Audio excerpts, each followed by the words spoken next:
Well, you guys, it was another wonderful growing season this year in the garden. I am really proud and just thankful for everything that we were able to harvest this year. Lots of lessons learned, lots of beauty enjoyed. And although the lure of hibernation is strong as the weather starts to get a little bit more unappealing, the gardening season is not over with yet. There is a lot to still be done this fall to set myself up for a successful 2024 growing season. So now that the majority of our big fall projects and events are done, I really need to attempt to tackle some of this chaos. And I decided that I would document and share the process with you guys, not only for some accountability, but also to just keep myself motivated. There are 3 different spaces that I'm going to be tackling during the next 30 days. The first, of course, being our main garden right by the house where we grow the majority of our annual vegetables and a handful of perennial things as well. We also have the second garden that I call the crop garden, and that is our new orchard. And we have our new greenhouse that I haven't even shared with you guys yet, but it's officially set up. I think what's interesting about all these 3 spaces is that they are kind of at different levels of what their needs are to prepare them for winter and for next spring. The greenhouse is a totally new, never grown in plot before. So if you have a garden that you're looking to expand or even want to set up your first one, what I'm going to do in the greenhouse could be something that you do for your space. The crop garden is kind of an in-between spot. There isn't any crops in here from this year that need to be pulled out or dealt with. But as you can see, it's really weedy and really bare. And so that's going to be dealt with in a different way.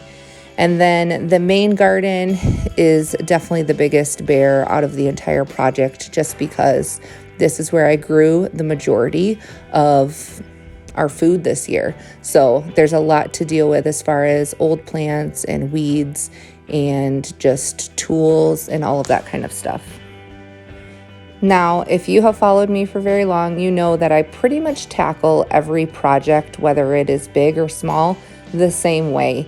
And the first part of the project is actually just making a game plan. So I have been working today on my list and kind of categorizing what needs to be done in each space. So I have 2 different drawings. One is my main garden, one is my crop garden, and then each area gets its own list, breaking down the whole space into zones. And the reason why I do this is because when you are eating an elephant, yes, you take one bite at a time, but sometimes you just need like a nibble. Like, I don't have hours and hours to spend on a project like this.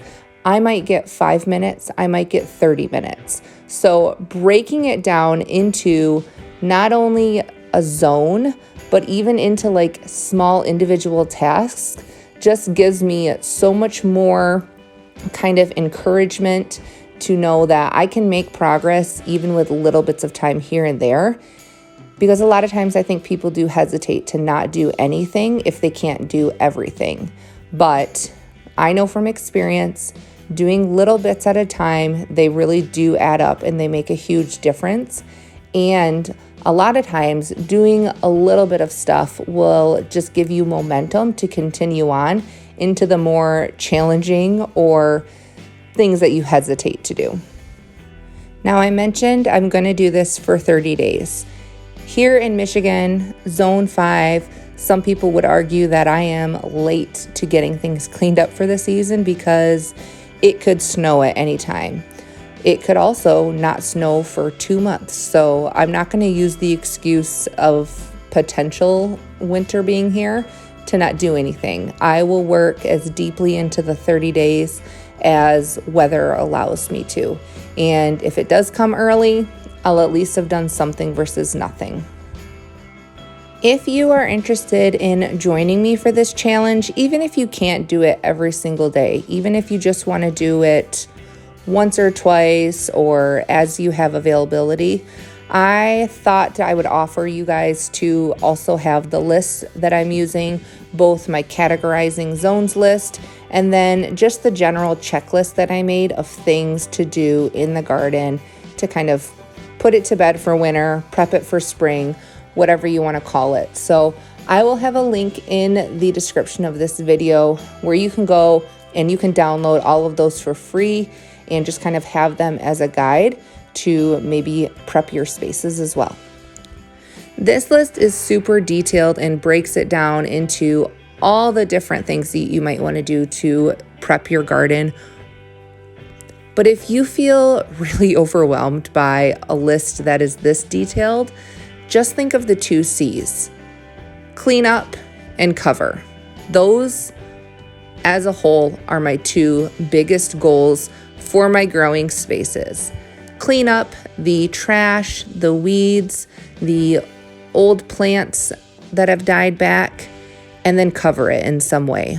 Covering it with landscape fabric, a tarp, bedding, mulch, even cardboard. Covering it in some way so that the soil is not left bare over the winter is something that I feel really, really strongly about. But that's it. Clean up and cover. Those are ultimately the 2 goals for any of my growing space. If you don't have the capacity to clean up your walkways and transplant your perennials and cut down your perennials and all of those extra things that are on the list, that's totally fine. Clean up and cover. Those are the most important in my opinion. Don't let the overwhelm of all there is to be done paralyze you from not doing anything. It's going to be a big task. It's not going to be easy, but I'm going to be doing this, and whether you join me or not, I hope that you will follow along, and hopefully I will share some knowledge and insights and tips, and at the very least set myself up for a better 2024 growing season than if I were to just call it quits now and curl up by the wood stove with yarn, which is what I want to do, but there will be plenty of time for that. See you guys tomorrow to get started.